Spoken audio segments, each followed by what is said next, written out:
Hey y'all, welcome back to Homestead. It is raining outside today in central Alabama, so we are inside and I want to talk to you guys about what you need to do now. You must do for an essential canning pantry in the spring.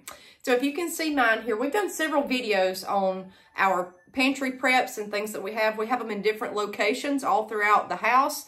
This is just one of my shelves that go from floor to ceiling on things that I have stocked up on and mainly canned. So I'm going to talk to you guys about canned goods today.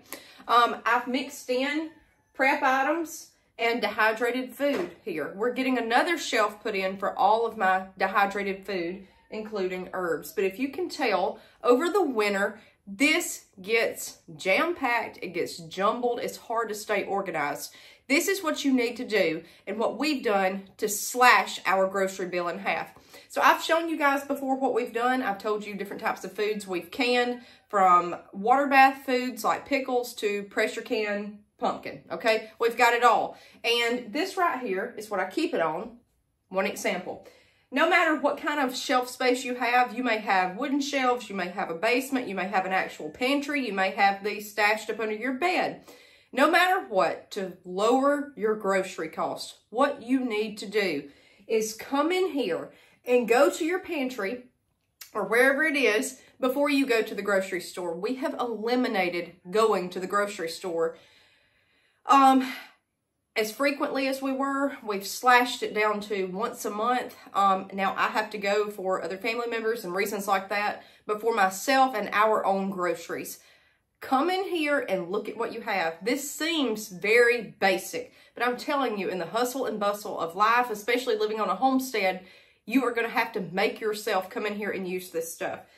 Don't use this as the mentality of these are supplements to what you have. If you are canning on a massive scale like we are, where it's 1,000 jars in one season, you've got to use this stuff. Now, this is how to save money. Come in here and look at what you have and try to use it. Because if you don't use this, you're not going to have jars for the upcoming season. That is a huge thing right there. We're going to go over canning videos and show you guys how to can. We've talked about that before. We've got a canning playlist. We've got a lot of new people on here and a whole lot more members. So I want to go over this again. We can heavily. I was petrified at first to can. My first year I did not. My second year I got my first real harvest, knew what I was doing, and started canning. We water bath and pressure can. But the problem now is we've got so much that it's hard to use it up. And some things you don't want to use all in one year.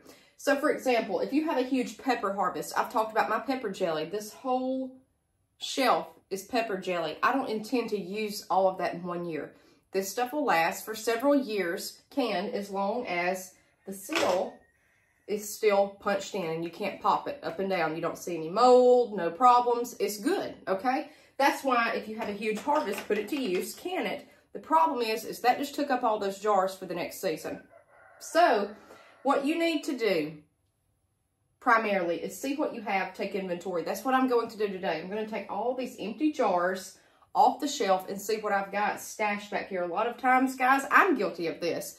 I'll have stuff like pickled jalapenos and forgot I had it, because this gets to be in such massive amounts. When you have thousands of canned goods, you're losing count. Now, separate your jars. That way you know how many you have of what available and how much you can this year without having to go and buy more space, more jars. So I've got like a wide mouth quart here, wide mouth pint.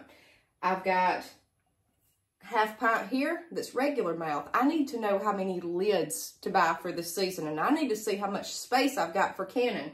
Now, if you're like me and use an electric canner, which I do, you can only water bath pints or half pints. You can't water bath quarts in those.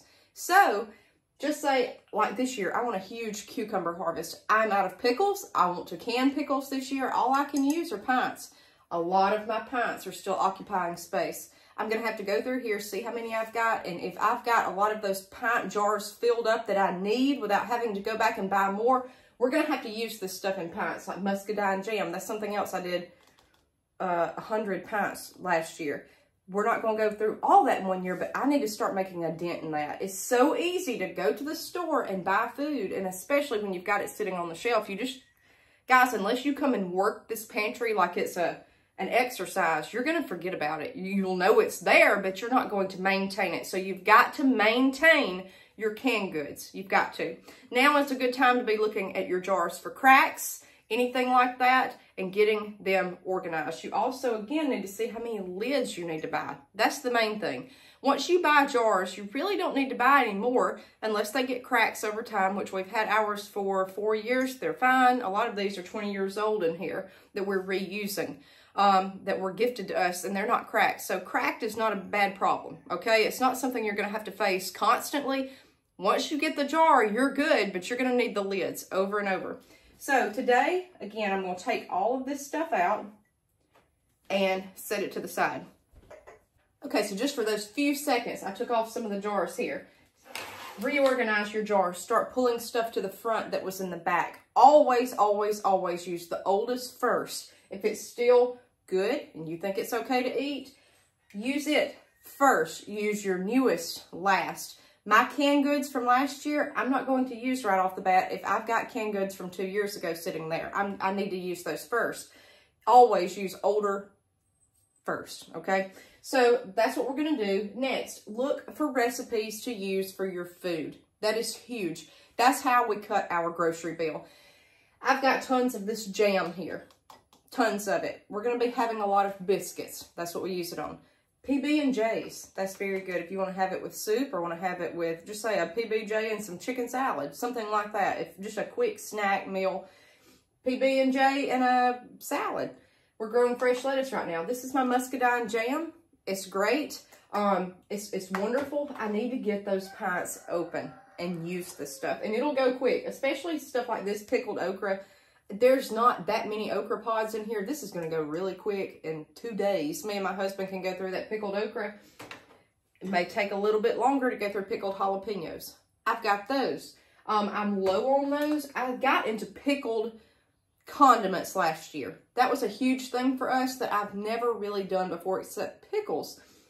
You've got to use pickle crisp. That's a must. You've got to. You're going to have to spend money to get more in return. You want good quality canned food. I tried to make pickles without pickle crisp. They're mush. The taste was there, but I'll be using pickle crisp. Things like jalapenos. What I'm going to do with our cabbages that we're growing, I'm going to use a cabbage leaf once it's done and make a taco bowl. Throw stuff like this on it.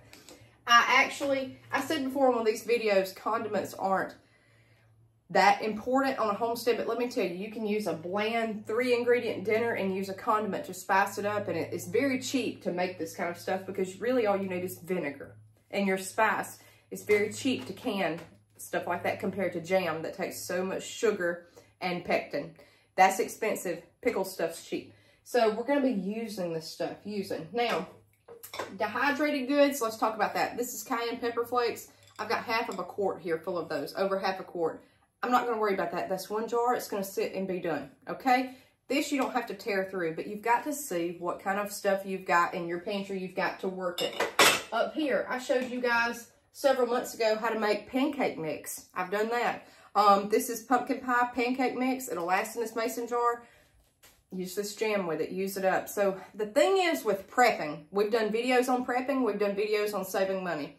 For a canning pantry, you have got to use what you buy. I know I've got ramen noodles back there. I've got tons of stuff all jumbled in, and it's so easy to lose track. You think you're going through this stuff, and it does go quick, but you've got to come in here and organize. Now, when I can, every season, I do a huge master list here, okay? And that way I know exactly what I've got. Like last year, I only had 3 quarts of pumpkin. Now I'm down to 1 quart left. This is from 21. I am basing my garden. This is how to save money and slash your grocery bill in half, or at least in half. I am planning my garden based on what I have canned. So I know that I've got tons of pepper jelly here, all through made with jalapeno peppers. I'm not planting a bunch of jalapenos this year. Really, you should have done this when you first bought seed, if you're starting your plants from seed. If you're buying transplants, listen to me, and you want to can this year. Jalapeno peppers, I'm not worried about. But these pepper rings, I've got a few jalapenos, but we mainly did banana pepper rings. I loved those. So this year, I'm not planting but like 1 or 2 jalapenos. The rest is all going to be bell and banana pepper because I've got so much put back. That's great because A, you can rotate your crops. You're freeing up space that you used last year for something that you can turn around and use for something else. That's very good for your soul. That helps you in your garden. Second of all, you're getting a versatility and method and variety on your shelf. That way you don't have just all jalapeno pepper jelly like I do. Hopefully this year we'll have banana pepper rings, we'll have jalapeno jelly, and we'll have this. But you've got to use a little bit to get those jars freed open. It is good to set stuff back on your shelf and not touch it, or if you get down to the last few, kind of leave it. Kind of leave it, that way you've got it. But you need to base your garden on what you have. Just so, like the pumpkin here, I've got this 1 quart left. Guess what I have planted this year that I didn't plant last year? Pumpkins galore. Tons of pumpkins because I'm out. Green beans, I've got plenty of. I always go through a lot of with casseroles, things like that. Green beans are cheap to grow. They're easy to grow. I say that's the #1 crop anybody ought to start out with. I like green beans over lettuce as far as an easy crop to grow. Green beans, I've got plenty of. Using that space for pumpkins. See what I'm saying? So we're going to plant it, but I'm focusing more on what I don't have. I have tons of sliced green tomatoes somewhere in here that I have canned. This is water bath. I have bukus of these also taking up pint jars. This right here, you drain this and you fry it as a fried green tomato. I've got plenty of those. Don't have hardly any red diced tomatoes for soup, stew, chili, things like that. So this year, we're not worried about the green tomatoes. We're worried about the red tomatoes. To plan your garden and to be as cheap as possible, you need to go through here, see what you've got. So what I'm going to do is go through my inventory list, and I'm going to start a new one. I do at the beginning of every gardening season, and I do at the end on what I'm canning. I like to know what I have pre-existing and what I need to grow. That's huge right now, and that's how to save on your grocery bill. It's huge. Guys, all of this I grew. Every single bit of it, except stuff like the pancake mix. But otherwise, I grew every bit of this or either foraged it. Now, we do have some dried soup mix. I showed you guys how to make that. Still got that. Got a couple jars sitting back, but we use most of them. You've got to work this pantry. Now, I have several to go through like this. It takes a lot, and I'm telling you, out of habit, you're going to want to just walk right by it and not pay it any attention. Trust me, I know. Like, I've got jars just sitting everywhere where I put my jars back in here. I need to clean this out, pull this stuff to the front, start putting these in an area where I can count how many lids I need to start buying. If you could do that all winter long and pick up 1 pack of lids with each round of groceries, that way it's not a $200 buy all at once. Lids are expensive. I think it's $4 at Walmart right now for regular mouth where we are, and $5 for wide mouth. That's expensive when you're talking about 12. Very, very expensive. However, when you can, guys, it's saving money on your groceries. You're able to put up your harvest. You don't have to have freezer space for this. That's the beauty. If the power goes out, this is shelf stable. You've got it right here. Just try to grow a versatile garden. Can everything, and maintain it. You've got to check your jars to make sure none of the buttons have popped. If the button is popped, the seal, it's no good. You got to throw it out. You need to check all this every now and then. You need to. So today, while it's raining, we're going to go through here. We're going to pull all these jars out, rearrange it. And it's a good idea to go through here and maybe even move where it's sitting at on the shelf. That way you're changing things up. Kind of like the grocery store moves everything around every so often. I swear at our Walmart, it seems like every day they're moving stuff around. It's to keep the consumer interested in looking for it and trying to find it. Same thing with yours. Maybe not every day, but if once a year, if you could rearrange stuff and make room for other stuff and see what you have, that way it's memory recognition on what you have, and you're, again, putting hand to jar and knowing what's in your pantry. And the main thing is using it. It's hard. I know. It's hard. But if you only come in here or up under your bed where you've got canned goods or wherever and use the canned goods in that area, you'll go through it quick. If you're not going to the store, you'll go through this stuff quick. Just always remember to keep a few jars back. That way you have something in case of an emergency. That's prepping. Otherwise, look at this like you're looking at the shelf at a big box store and come in here and pick out what you need. That will let you know really quick what you need to grow this year. And it'll let you know like, hey, I can't make a meal off jam every day, but I can make a meal off canned potatoes down here. So that's going to be an eye-opener. So I encourage every one of you to do that. I encourage every one of you to come in here, reorganize, rearrange, keep a tally, check the quality of your canned goods. Foraging, guys, we've done videos on that. We've got a lot of people watching. We've got dehydrated stuff everywhere. Get you a canner, get you a dehydrator. A dehydrator is just as important as a canner on a homestead. Last but not least would be a freezer. We freeze our corn. We're going to freeze our cabbage. We're going to freeze things like that, but it's very important to have a dehydrator, especially if you want to get into herbs. We've got mullein, we've got radish tops, we've got dandelions, violets, rose petals, robin's plantain. We've got so many things here that we're using now that we didn't, okay? So look into all this stuff, reorganize it, rearrange it, and look for ways to cut your grocery bill. See what you can grow this year instead of buying. Write down what you eat all the time. Look at the most expensive thing or the #1 thing you buy, use.